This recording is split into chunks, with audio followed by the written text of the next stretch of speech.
Considerable leeway to the chairman of the Select Committee, who will be the next person to speak. But after that, I would advise that if everyone taking part in the debate takes between 5 and 6 minutes, we'll manage without a time limit. And no, I'm not criticising the honourable gentleman.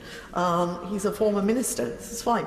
And I don't expect the chairman of the Select Committee to take 5 minutes, because I'm quite sure she will have a lot to say. But after that, if we take between 5 and 6 minutes, then we'll manage without a time limit in a courteous and consensual way. Mary Creagh. Thank you very much indeed, Madam Deputy Speaker. And can I say what a pleasure it is to follow on for the honourable gentleman for Newbury. And can I advise him to keep his mobile phone switched on, given the news that the Fisheries Minister has just resigned. They may be looking for a new fishery. The member for Camborne and Redruth has just gone, so it may be his lucky day yet again. In the great tradition of reusing and recycling ministers, I can think of no finer replacement. I'm very grateful to the honourable lady giving me. I really can't allow her to get away with that. If she thinks that it's a privilege or a delight to be a Fisheries Minister at present, she must be dreaming in ways I know she's not capable of.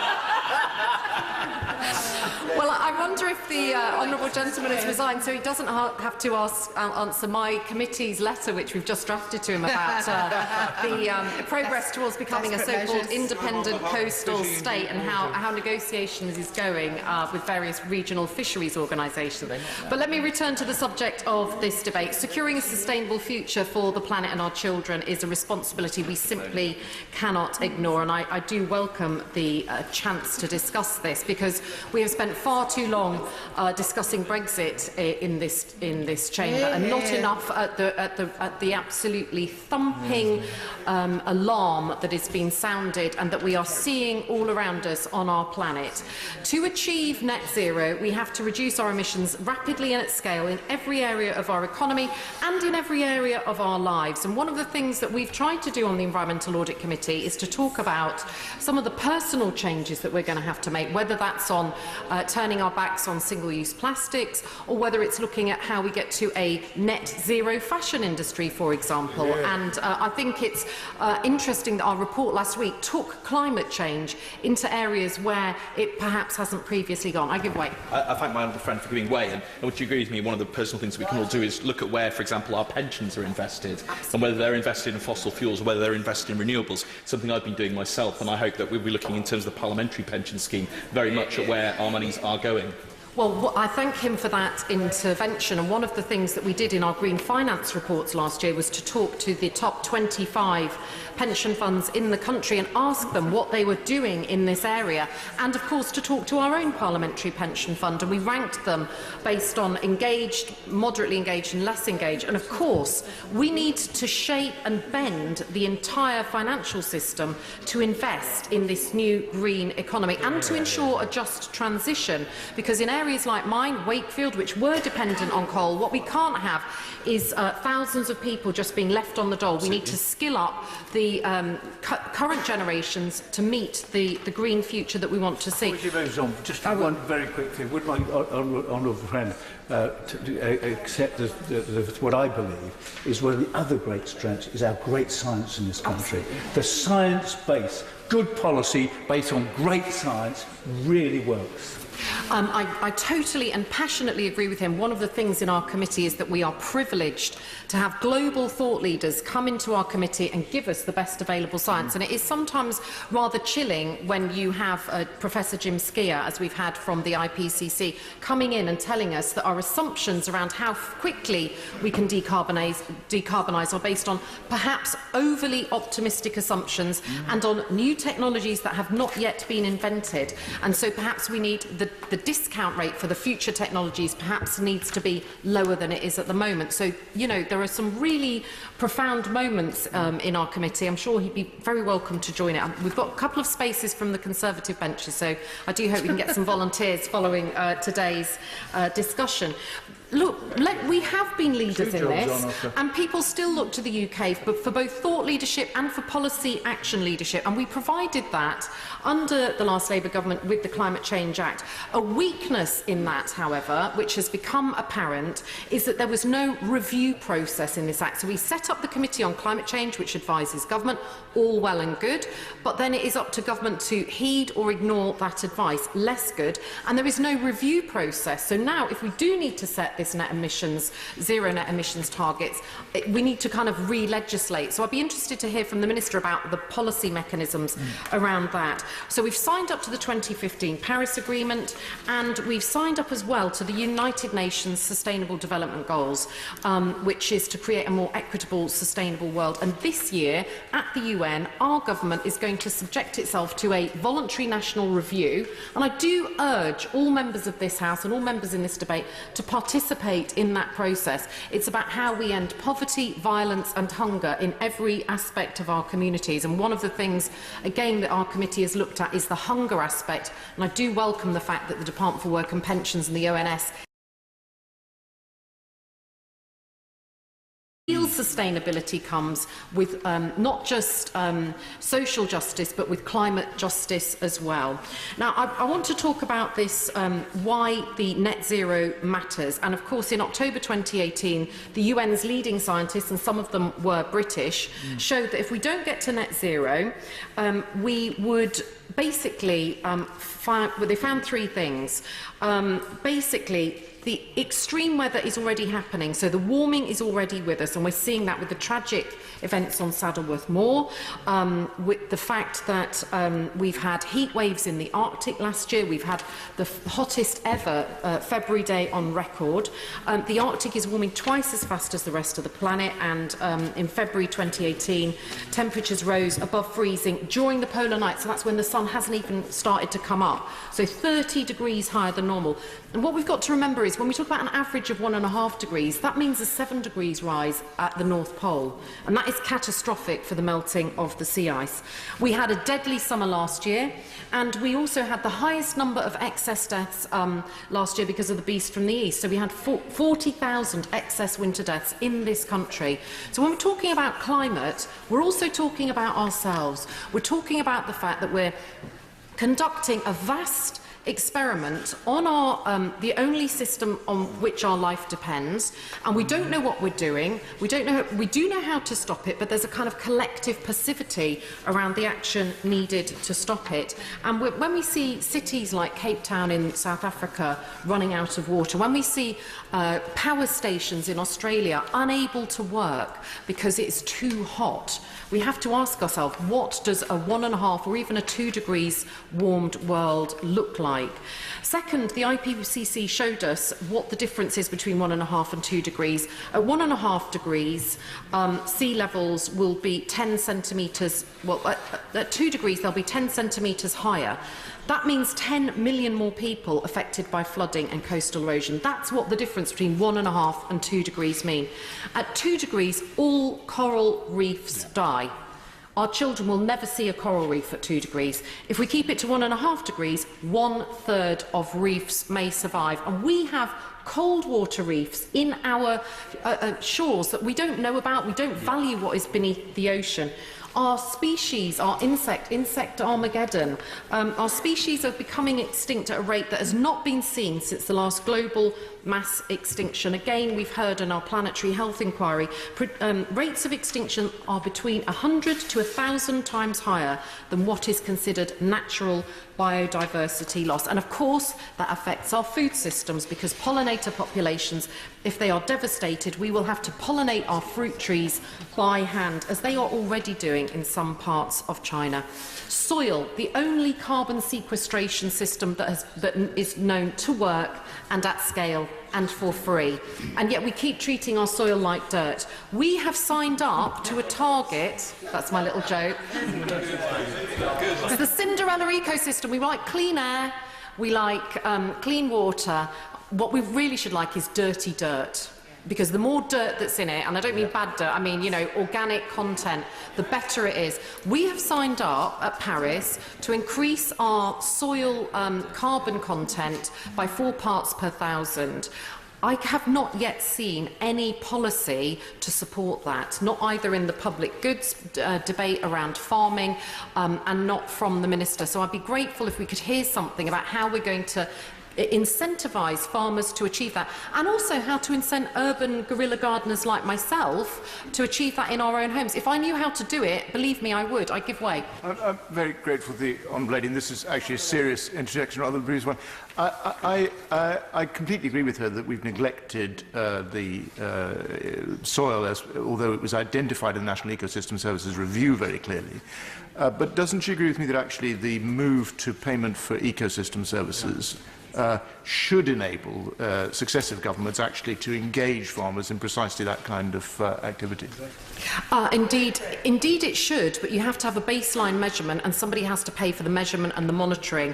And of course the tragedy is that if we do leave the EU, this type of global thought leadership, which we are now getting to, is lost and cannot be then transmitted out to our friends and colleagues in the EU. I give way to my friend. Thank you very much. And my friend is making a very important point. In the Peak District, we have Moors for the Future, who are seeking to sequester as much as possible of the 580 million tonnes of carbon that is captured within peat. But at the moment, we are seeing 3 million tonnes a year of carbon dioxide being released into the atmosphere because of the degradation of those peat moors, because of climate change, industrialisation and the lack of care. Does she welcome any commitment that we can get from the government to finance for those important projects? Absolutely. I was walking in Lost Lad at Christmas in her constituency, an absolutely wonderful part of the world, above the Derwent Reservoir, where you can now see the village of Derwent because the water levels are so low. The draining of our peat bogs has been a catastrophe. We have to reflood them, and of course globally the top 30 centimetres of soil contains double the carbon than all the carbon in the atmosphere. So it's absolutely vital that our precious peatlands, lowland and upland peatlands, which are of global importance, are protected for future generations. I give way. Thank my honourable friend for giving way and draw to her attention the amazing work in the area of soil by Cranfield University, the world leader in the Soil and Agri-Food Institute, and actually Britain, through investing in our universities, is leading the thought not just across Europe on how to protect our soils, but in many other parts of the world as well. Yeah. Well, it was my... I passionately agree with her. I taught at Cranfield School of Management for 7 years, so we never got too deep into the soil. We're busy trying to start businesses at that point. But you're right. The soils and systems have got a long... We've got a long database. We've got a lot of people in this country that like to collect things and keep them. Going back in some cases for 100 years. Now I want to talk about our carbon budget. To stay within 1.5 degrees centigrade, the IPCC have calculated we have a budget of 420 gigatons of carbon, which gives us a 2/3 chance of staying below, or 580 gigatons of carbon dioxide to give us a 50-50 chance. Now that's not betting odds. If you were told you had a 50-50 chance of, something happening, you wouldn't think they were great odds. So 580 is not a good budget to have. But the larger budget, the 580 number, is the equivalent of 10 years of emissions, global emissions at 2017 levels. And to achieve it, the global production and consumption of coal must fall by 80%. And again, we've done very important and good things on that in our country. But of oil and gas must fall by 50% by 2030, which is why I've come to the conclusion that fracking is not compatible with the 12 years that we have left, and why I regret the fact that it is being treated as a national infrastructure project rather than onshore wind, which has the power to give us this clean energy, which is what we need. We know there is uncertainty, and we know that there are tipping points as well. We don't know what will happen if we get to 1.5 degrees, but we know that, for example, if the permafrost thaws, releasing methane, or if the sea ice collapses, these things can accelerate up. So I just want to talk about how we can tackle emissions and deliver healthier cities, healthier people and a healthier planet. And this is our latest inquiry into planetary health is looking at the way these complex systems deliver. So we have seen the exponential growth of wind and solar. We are experiencing an industrial revolution. We have done things that we thought were impossible 10 or 12 years ago, and I pay tribute to politicians on all sides of the House who have done that, and it is taking place at the speed of the technological revolution, so that's good as well. And we have big data, which is going to help us in this fight as well. But we will need renewable energy to supply between 70 to 80% of all power globally by 2050. In this country, we've done lots on electricity. Where we have failed, we have not. The Committee on Climate Change has said this progress has masked failures in other areas. We have seen very small reductions in agriculture, very small reductions in buildings, and at a time when Persimmon is able to pay its chief executive £75 million, we have to ask, why are we subsidising the rent-to-buy or the homes-to-buy scheme, help-to-buy scheme? Why aren't we subsidising ground source or air source heat pumps, as has happened in Sweden, to make sure that we have zero-carbon homes? So give way. I thank the Chair of the Environmental Audit Committee for giving way. She's making an excellent speech, as you would expect. And she just mentioned that agriculture, very little progress has been made. And I know this is part of the planetary health inquiry to an extent, but it's nearly 10 years ago. It was the 25th, I think, of March 2009. I had a debate, and I think it was the first time in Parliament, on the impact of the livestock sector on the environment. And I got laughed at and ridiculed by most people, and I still keep banging away at it. But doesn't she, the public is now with us. There's so many people that are reducing their meat consumption for environmental reasons. Doesn't she think that it's time that politicians actually have the courage to grasp that nettle and make improvements? I totally agree with her, and I think there's always a danger that, you know, we get called the nanny state, but of course if nannies are good enough for people on very large incomes, I also think we should provide the nannying for people who have perhaps less money. Yes, naming no names. But what is encouraging is the way that in some ways the public has got ahead of politicians on this, the rise of flexitarianism, all of us trying to eat less meat because of our knowledge about particularly processed meat, nitrites, and the risks from those, but also the attempt to eat what does a net zero diet look like? What does a net zero city look like? We are going to have to start mapping out these big changes, and I think where we lead, other countries very quickly follow, and she's right that we do need to be examining the livestock sector and working out how we cut its emissions globally and at scale. I'll give way. I thank my honourable friend for giving way. She is making an excellent speech, and I think she's making a really important point about the way in which individual behaviours need to be complemented by the policies of government. It's particularly resonant today because today I've actually got rid of my car and become entirely reliant on walking, cycling and public transport. But I'm only able to do that because when I travel to Nottingham, our city has invested significantly in public transport. And isn't it really disappointing, actually, that transport is one sector that isn't pulling its weight at the moment? There's been little change in the level of transport emissions since 2008. And doesn't the government need to get its act together to enable more people to make greener choices? Order. I appreciate the importance of the honourable lady's point, but the intervention is sadly too long, and I'm sure that the chairman of the Select Committee will soon be drawing her remarks to a close. Thank you, Madam Deputy Speaker. She's right. My honourable friend is right. There is a net increase in transport emissions over the last 5 years, and I want to just conclude by saying what we need to do and what policies the government needs to adopt.